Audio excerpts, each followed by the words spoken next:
Alors maintenant, que nous renseigne cette étude? À mon avis, il y a 3 niveaux de renseignement. Le premier, effectivement, il nous dit, eh bien, l'hydroxychloroquine associée ou pas à l'azithromycine. Alors, en fait, dans l'étude, d'ailleurs, ils mettent un macrolide, c'est-à-dire, en fait, on n'est même pas sûr que c'est l'azithromycine, mais peu importe. Donc, en tout cas, cette association, ou l'hydroxychloroquine seule, eh bien, ne réduit pas le décès des patients Covid. Donc, n'est pas efficace pour réduire la maladie. Mais effectivement, c'est là tout de suite on regarde, les patients qui sont étudiés sont des patients gravement infectés. Ils ont d'ailleurs un taux de mortalité sans aucun traitement de l'ordre de 10%. Donc ce sont des patients qui ont des pneumonies, qui sont même très probablement au bord d'entrer en réanimation. Donc évidemment, de ce fait, cette étude ne répond pas du tout à ce que dit Raoul, c'est-à-dire qu'il faut prendre ce traitement très précocement, c'est-à-dire avant d'entrer dans la phase immunologique, mais dès la phase virale pour réduire la réplication virale. Il n'y a pas du tout cette analyse, même si, bien sûr, c'est une pierre dans le jardin de ceux qui pensent que ça ne marche pas. Et d'ailleurs, en tout cas, dans la phase immunitaire, c'est-à-dire à J8, J10 de l'infection, ça ne marche pas. Deuxième renseignement, c'est que l'hydroxychloroquine, associée ou pas à l'azithromycine, augmente le risque d'arythmie cardiaque, mais ça, c'était connu. Oui. Car effectivement, ça augmente ce qu'on appelle le QT, et donc il y a un risque d'arythmie cardiaque. Maintenant, le défaut très important dans cette étude, c'est que premièrement, c'est pas qu'il y a des différences, comme l'a expliqué M. Douste-Blazy, entre les groupes, parce que ça, il n'y a pas de test statistique pour dire que c'est vraiment différent. C'est que je suis étonné que des patients coronariens qui ont des antécédents d'arythmie cardiaque, qui ont des insuffisances cardiaques, ont été traités par ce médicament. La même proportion de personnes qui ont ces antécédents se regroupent dans tous les groupes. Donc ça, c'est étonnant. Nous l'avons donné en réanimation à des patients. Jamais un patient dont on connaissait les antécédents coronariens ou d'arythmie n'aurait reçu un tel traitement. On les a mis en danger dans cette étude alors? À nouveau, c'est un registre. C'est-à-dire, dans les hôpitaux où ça a été donné, peut-être ça a été donné par excès à des patients qui n'auraient jamais dû l'avoir. Ça, c'est la deuxième information. Donc là, ça n'apporte rien, si ce n'est nous dire, eh bien, si vous êtes coronarien, si vous avez des antécédents de troubles de rythme cardiaque, qu'on vous donne l'hydroxychloroquine, en plus on vous donne l'azithromycine, vous allez faire un allongement du QT. Alors d'ailleurs, il y a un très gros défaut dans cette étude, c'est qu'on ne voit pas du tout les ECG. L'imputabilité de l'arythmie, l'électrocardiogramme, pardon. Oui. Il n'y a aucune analyse des électrocardiogrammes. On nous dit il a fait une arythmie cardiaque. Mais tous les patients gravement infectés par le Covid, ils ont une atteinte cardiovasculaire. Ils ont un risque très élevé de faire spontanément des problèmes cardiaques. Donc, encore faut-il qu'on analyse précisément, exactement, la problématique. Oui. Notamment, est-ce que le QT, qui est un segment particulier de l'électrocardiogramme, a été altéré? On ne sait pas. Et troisième information, qui, elle, est une surprise, effectivement, c'est-à-dire... Cette fois-ci, la prescription de l'hydroxychloroquine associée ou pas à l'azithromycine augmente la mortalité. Là, c'est une surprise parce qu'on ne le croyait pas. Mais effectivement, au vu de toutes les petites anomalies qu'il y a, eh bien, on n'est pas surpris finalement de ce risque. Et je crois que, en tout cas, quand on regarde vraiment l'analyse qui en est faite, le fait d'avoir des antécédents cardiaques préexistants est un facteur indépendant en soi de décès. Et donc, c'est sûr que si, en plus, on leur donne de l'hydroxychloroquine, on va encore plus augmenter leur décès. Donc, finalement, c'est une étude importante pour conclure, qui disent, attention, l'hydroxychloroquine associée ou pas à un antibiotique doit se faire de façon très rigoureuse. C'est-à-dire il faut un monitorage très précis, non seulement de l'électrocardiogramme, mais aussi des antécédents. Si vous êtes cardiaque avant, vous ne devez pas prendre ce médicament. C'est sûr. Hein. Alors, voilà. Avant de nous faire réagir les uns et les autres, je voudrais... on a bien compris que c'était bien plus compliqué que ce que veulent dire les anti-chloroquines. Voilà, ça ne clôt pas du tout le débat. Le débat. Néanmoins, quand même, il faut le dire, de façon assez formelle, ça dit que lorsqu'on est en phase avancée, c'est-à-dire lorsqu'on a une pneumonie, très probablement, l'hydroxychloroquine associée à l'azithromycine ne marche pas. C'est ce que dit le professeur Raoult. C'est ce qu'il dit. Et je remercie le professeur Megarwan d'avoir bien expliqué les attendus de cette étude, parce que 10 pages dans le Lancet, largement répercutées dans la presse, pour une lecture un petit peu aride, beaucoup de gens incapables forcément de bien déterminer, comme vous l'avez fait, les biais de l'étude.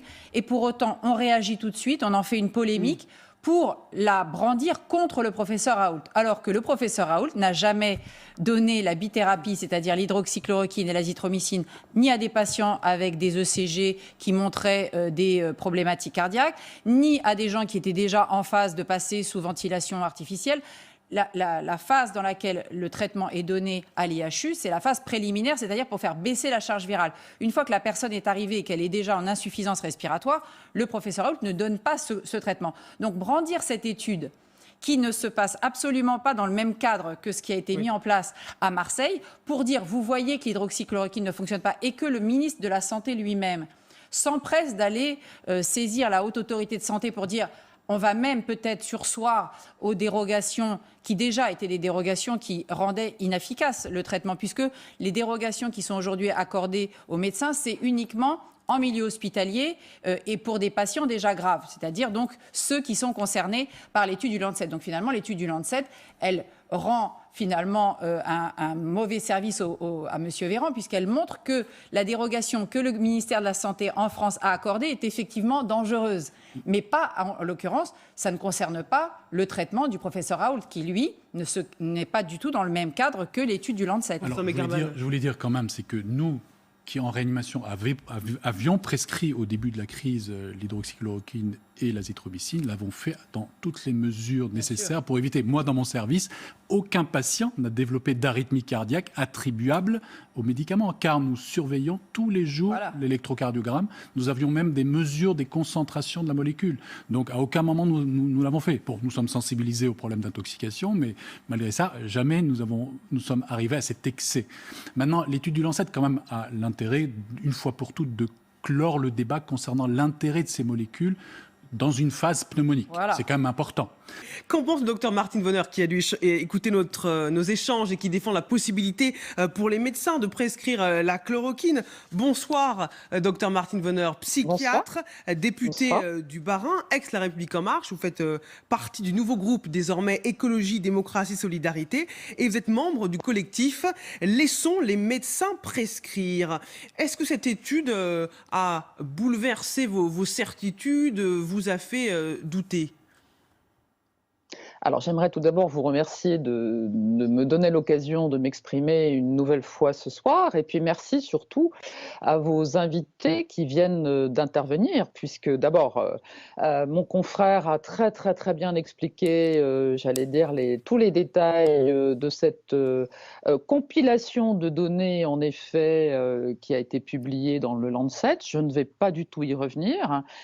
En effet, aucune surprise lors de la découverte des résultats du Lancet, puisque depuis le début de la promulgation de l'état d'urgence sanitaire, le 23 mai, nous avions, fort de la création de ce collectif Laissons les médecins prescrire, sollicité à la fois le ministre de la Santé, mais également la Direction générale de la Santé, pour pouvoir avoir une autorisation pour que les médecins libéraux puissent utiliser et rentrer dans une étude tout à fait randomisée, parce que nous avions, j'allais dire, dans ce collectif, suffisamment de soignants Covid positifs qui voulaient absolument rentrer dans cette étude. Nous n'avons pas eu l'autorisation, c'était en tout cas une demande que nous avions formulée le 24 mai, et malheureusement, en date des 25 et... Pardon, nous sommes en mars, veuillez m'excuser, et en date des 25 et 26 mars, 2 décrets ont complètement, j'allais dire, réservé l'utilisation de l'hydroxychloroquine à l'hôpital pour des cas graves. Et là, le Lancet vient de nous dire ce que nous savions assez rapidement, puisque à la fois les équipes chinoises, mais d'autres équipes avaient utilisé l'hydroxychloroquine pour des patients oxygéno-requérants, et nous savions, malgré les précautions notamment cardiovasculaires, que cette hydroxychloroquine ne devait pas être utilisée dans les cas graves.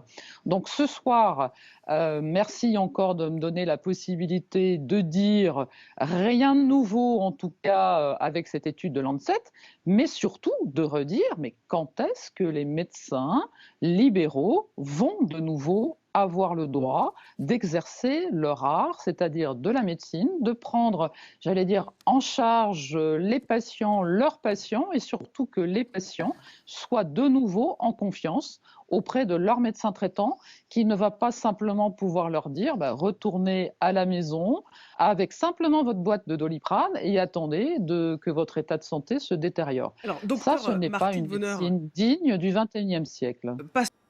que répondez-vous, docteur Martine Voneur?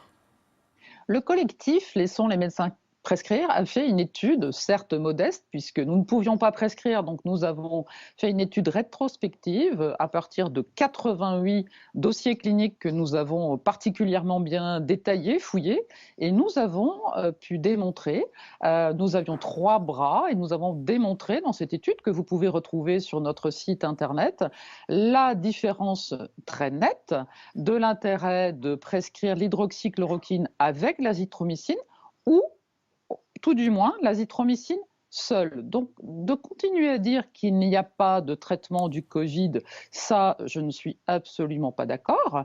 Et nous devons, et je me rends compte ce soir, alors que nous attendions les recommandations du Haut Conseil de la santé publique, j'imagine que ce Haut Conseil, ce soir, est en difficulté. Parce que s'il donne raison d'une certaine façon à cette étude de Lancet, ça met le gouvernement dans une situation extrêmement compliquée ce soir, puisque la Direction générale de la santé avait réservé uniquement l'hydroxychloroquine. On ne sait absolument pas pourquoi, d'ailleurs, sauf à reprendre j'allais dire les conclusions qui disaient qu'il fallait prescrire le remdesivir, puisque c'était les recommandations du 5 mars de ce même Haut Conseil, donc mettant l'hydroxychloroquine uniquement pour les patients graves. Et là je pense que le Haut Conseil se trouve ce soir en difficulté. Oui. Par contre, encore une fois, il me semble très important, comme certains de vos invités l'ont dit, il faudrait qu'en France, nous puissions avoir cette étude d'ampleur. Alors, heureusement, l'épidémie, j'allais dire, s'essouffle. Donc ça, bien sûr, c'est une excellente nouvelle. Mais il me semble que c'est un acte manqué et la France aurait dû pouvoir mener cette étude d'ampleur et étude randomisée qui, là, ce soir, nous aurait particulièrement éclairés.